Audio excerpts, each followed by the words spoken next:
Hello guys, সবাইকে আসসালামু আলাইকুম। খাগড়াছড়িতে টানা বৃষ্টি হওয়ার ফলে দেখেন খাগড়াছড়ি গুইমারা উপজেলার কি পরিমাণ বৃষ্টি হয়েছে। পানি বন্যা ভেসে যাচ্ছে বাড়িঘর, এবং জালিয়াপাড়া থেকে আপনার যে সিন্ধুকছড়ি রোডটা দেখেন, আপনার বাড়িঘরে কি অবস্থা, আশ্রয় দেওয়ার জায়গা নাই। দেখেন আপনার বাড়ি চাল চাল হয়ে গেছে, পানিতে ভরপুর একবারে। আর বর্তমানে এই মোটরসাইকেলটা দেখেন কি অবস্থা যাইতেছে, সামনে বেজে যাওয়ার সম্ভাবনা বেশি, সামনে গেলে আরো মাজা হওয়ার পানি, সে কারণে বাজার সম্ভাবনাটাই বেশি হয়ে গেছে।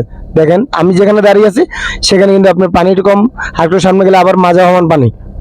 তো এই হলো কি অবস্থা, এবং পিছনের যে জায়গাটা আছে সেখানেও আরো পানির পরিমাণ বেশি। তো আমরা দেখবো, দেখেন একটা সিএনজি আসতেছে, তো এখানে কিন্তু পানি কম আছে। তো সেক্ষেত্রে আমরা দেখি সিএনজিটা যেতে পারে কিনা।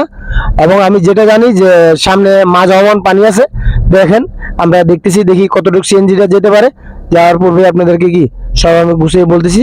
আশা করি যেতে পারবে না মনে হয়, এই সম্ভবত সিএনজিটা আটকে গেছে। দেখেন সামনে আরো মাঝ হওয়ান পানি, এই হলো কি, এবং বৃষ্টির স্রোতও বেশি। এই লোকটা এখন ধাক্কাবে আপনাকে সিএনজিদের, তো কি বলবো আর। এই দেখেন আপনার মানে এখানে কিন্তু আপনার কালভার্টের গোড়াতে আপনার হাঁটু সমান পানি, আর কালভার্টটা যখন পার হয়ে যাবে সেক্ষেত্রে আমরা মোটামুটি মাজা সমান পানি।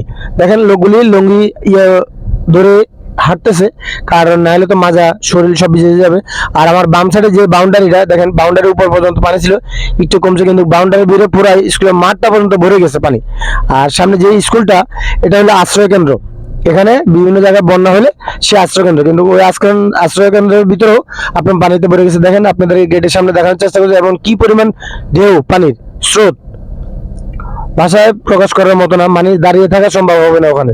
স্কুলের গেটটার সামনে প্রচুর পরিমাণে স্রোত, এবং সামনে যে দোকানগুলি আছে সেগুলি আপনাদেরকে আমি দেখানোর চেষ্টা করবো ইনশাল্লাহ।